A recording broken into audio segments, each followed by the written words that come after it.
Imagine bleeding for a week straight while surrounded by hungry apex predators that can track a single drop of blood from miles away. Your ancient ancestors had no modern world to protect them. They had absolutely no medicine, no safe shelters, and zero ways to mask the scent. 10,000 years ago, bleeding heavily every single month did not just make you feel uncomfortable, it literally made you walking bait.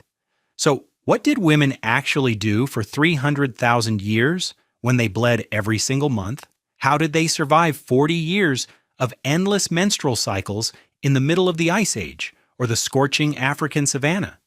The answer changes everything you think you know about human history, because they didn't. The idea that ancient women bled every month is a biological lie. If you drop a modern woman into the world today, she will experience roughly 450 menstrual cycles in her lifetime. But if you look at a prehistoric hunter-gatherer woman, anthropologists have run the numbers.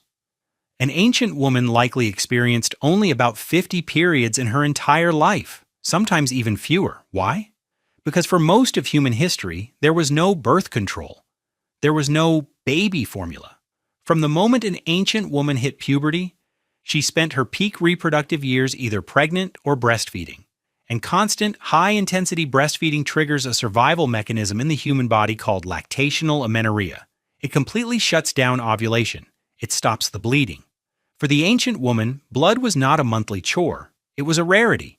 It was a biological signal flashing in the dark, telling the tribe she was no longer nursing, and she was ready to carry life again. But when that rare bleeding did happen, life did not stop.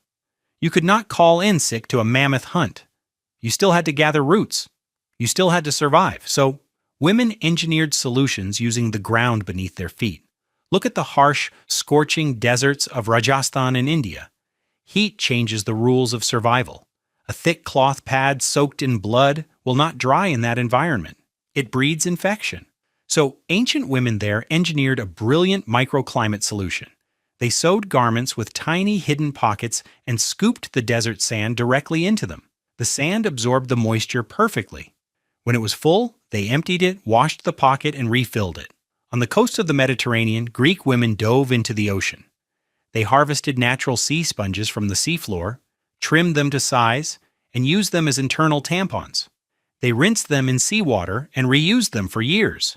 Deep in the Kalahari Desert, the women of the sand tribe gathered soft, highly absorbent grasses.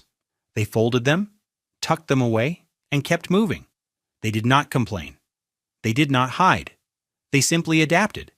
In fact, some of the oldest architectural secrets in North America were built specifically for this. Deep inside the mountains of Kentucky, there is a rock shelter called Newtcache Hollow.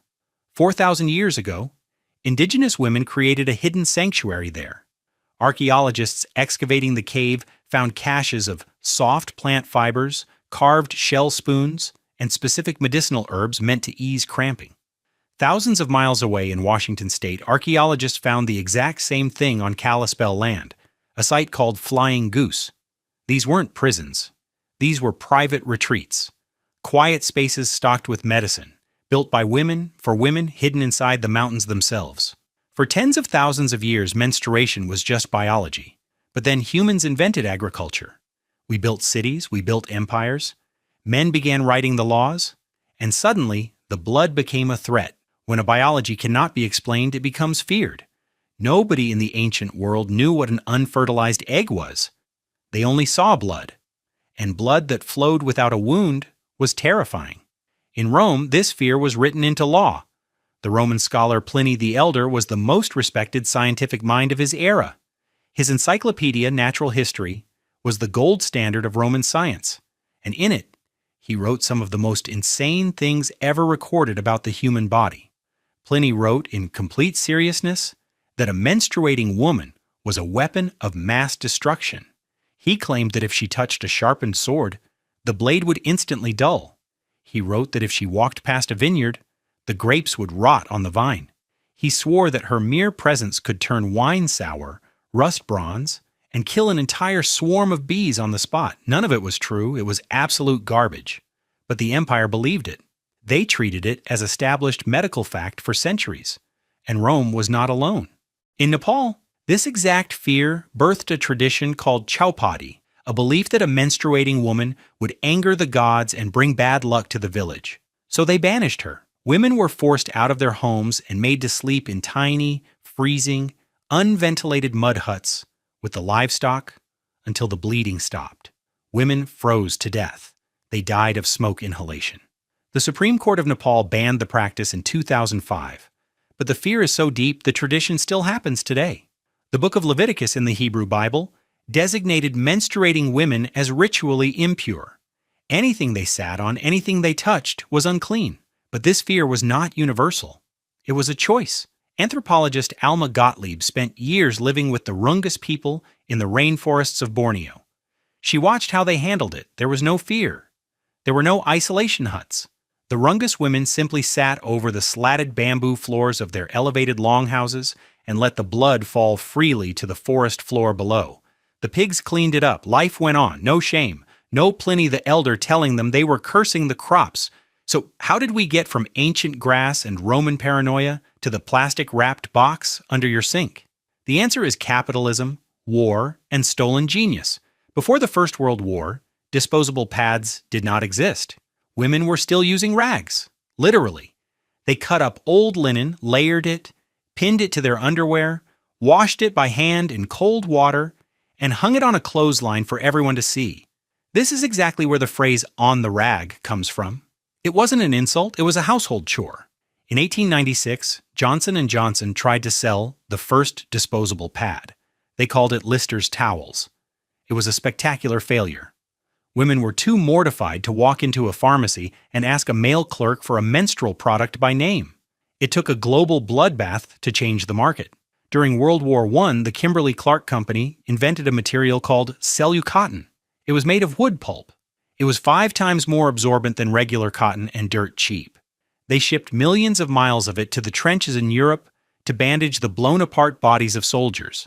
But Red Cross nurses in the field hospitals noticed something. The bandages that soaked up the blood of men worked perfectly for the blood of women. When the war ended, Kimberly-Clark had warehouses full of surplus cellucotton. They realized the nurses had given them a billion-dollar idea. In 1920, they rebranded the battlefield bandages and sold them to women. They called it Kotex. But the real revolution did not come from a massive corporation. It came from a black woman named Mary Kenner. In the 1920s, Kotex was bulky and slipped around. Women had to wear heavy, uncomfortable harnesses just to keep the pads in place. Mary Kenner, a brilliant inventor from North Carolina, engineered a solution. She invented the adjustable sanitary belt with a moisture-proof napkin pocket.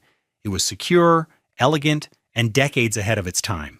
But she didn't have the money to patent it. She waited 30 years. Finally, in 1956, she saved enough to file the patent. A major manufacturing company saw the design and immediately loved it. They contacted her. They wanted to buy it. They sent an executive to her house in Washington, D.C. to close the deal. But when the executive walked in and saw that Mary Kenner was a black woman, the offer was immediately revoked. They refused to do business with her based entirely on the color of her skin. Her patent eventually expired. The industry stole her design, copied it for free, and made millions. Women around the world wore variations of Mary Kenner's belt for decades without ever knowing her name. By the 1960s, the sanitary belt was replaced by the adhesive strip. The cardboard tampon applicator was patented. The industry exploded. But the companies had a problem. How do you market a product that society is still terrified to talk about? In 1927, Johnson & Johnson hired a brilliant psychologist named Lillian Gilbreth to figure it out. Gilbreth interviewed thousands of women. She discovered that women didn't want the product to be better. They wanted it to be invisible. They were exhausted by the laundry, the stains, and the ancient shame. The industry listened, and they built an empire on secrecy. They designed boxes without the word blood anywhere on them. They told pharmacies to leave a box on the counter with a jar next to it, so women could drop their money in and walk out without speaking to the clerk. Later, they created television commercials pouring mysterious blue liquid onto pads, refusing to show what the product actually did. They sold women convenience, but they packaged it in silence. And that is why, right now, in the 21st century, you can still feel the ghost of Pliny the Elder in the room. It's in the hushed voice people use when they ask for a tampon. It's in the instinct to slide a pad up your sleeve when you walk down the office hallway to the bathroom, as if you are smuggling contraband. It is the reason we call it that time of the month, dodging the word entirely. Your ancestors climbed mountains to find the right plants. They dove into the ocean for sponges. They sewed desert sand into their clothes. They bled openly over bamboo floors, and they hung their rags in the sun. They didn't invent the silence. We did. The next time you open that cabinet under the sink, remember what you are looking at. You are not just looking at cotton and plastic. You are looking at a 300,000-year war against human biology. You are looking at the stolen genius of Mary Kenner.